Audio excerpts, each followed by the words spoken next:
Assalamualaikum warahmatullahi wabarakatuh. Saya Fani Arfanada dari kelas XA Farmasi Klinis dan Komunitas. Di sini saya ingin mempresentasikan hasil teks eksposisi yang saya buat.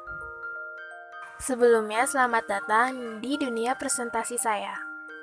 Judul dari teks eksposisi yang saya buat yaitu Perekonomian di Indonesia. Yang pertama itu ada tensis. Semua orang di Indonesia tidak dapat memenuhi kebutuhan makannya bila tidak ada kesibukan pertanian. Ironisnya, beberapa besar petani dan terutama beberapa buruh tani sekarang ini mengalami kesusahan untuk memenuhi keperluan ekonominya. Hal tersebut semestinya tidak terjadi pada buruh, tetapi pada kenyataannya malah beberapa tengkulak serta pedaganglah yang memperoleh banyak keuntungan dari semua jeripayah para buruh tani.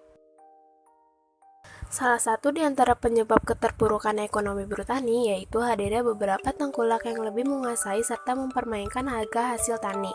Hal tersebut merupakan fenomena yang sudah berlangsung mulai sejak zaman dulu, serta masih tetap berlanjut hingga saat ini, bahkan seakan-akan nasib petani berhenti di satu titik.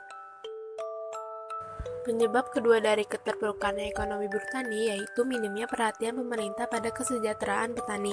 Jika saja pemerintah lebih intens dalam memperhatikan kesejahteraan beberapa petani, mungkin semangat serta skala hidup petani juga akan makin bertambah hingga hal tersebut juga akan menyebabkan perkembangan di bagian pertanian dalam soal ekonomi, inovasi, serta lainnya.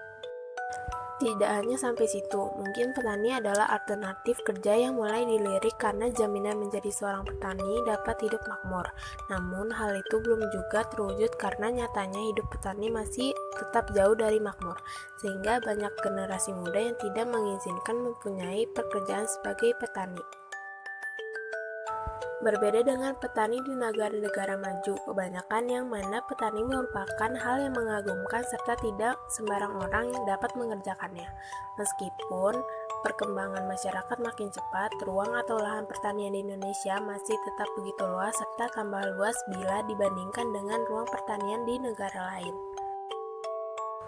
Produksi pertanian di Indonesia bisa malah masih tetap kalah dengan negara-negara dengan lokasi yang lebih sempit, misalnya Thailand, India, Cina, Vietnam, atau bahkan juga negara-negara maju di Amerika dan Australia. Penegasan ulang, jika saja pemerintah Indonesia memprioritaskan pertanian menjadi basis ekonomi negara, seharusnya nasib para petani juga akan menjadi lebih baik.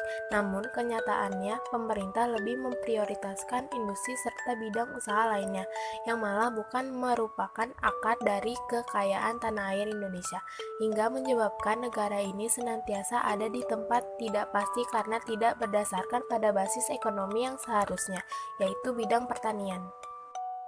Jadi, sekian dari presentasi saya. Maaf bila kurang jelas. Terima kasih. Wassalamualaikum warahmatullahi wabarakatuh.